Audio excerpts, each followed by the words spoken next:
Anas said, when Allah's messenger invaded Khaybar, we offered the Fajr prayer there early in the morning when it was still dark. The Prophet rode and Abu Talha rode too, and I was riding behind Abu Talha. The Prophet passed through the lane of Khaybar quickly, and my knee was touching the thigh of the Prophet. He uncovered his thigh and I saw the whiteness of the thigh of the Prophet. When he entered the town, he said, Allahu Akbar. Khaybar is ruined. Whenever we approach near a hostile nation to fight, then evil will be the morning of those who have been warned. He repeated this thrice. The people came out for their jobs, and some of them said, Muhammad has come. Some of our companions added, with his army. We conquered Khaybar, took the captives, and the booty was collected. Dihya came and said, O Allah's Prophet, give me a slave girl from the captives.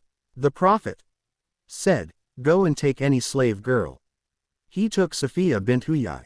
A man came to the Prophet and said, O Allah's messengers, you gave Safiya bint Huyai to Dihya, and she is the chief mistress of the tribes of Qurayda and Nadir, and she befits none but you.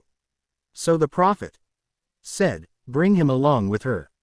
So Dihya came with her, and when the Prophet saw her, he said to Dihya, take any slave girl other than her from the captives.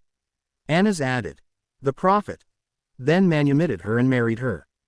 Thabit asked Anas, O Abu Hamza, what did the Prophet pay her as mar? He said, herself was her mar, for he manumitted her and then married her. Anas added, while on the way, Sulaim dressed her for marriage ceremony, and at night she sent her as a bride to the Prophet. So the Prophet was a bridegroom, and he said, whoever has anything, food, should bring it. He spread out a leather sheet for the food and some broad dates and others cooking butter. I think he, Anas, mentioned as sawik. So they prepared a dish of hais, a kind of meal. And that was walima, the marriage banquet of Allah's messenger.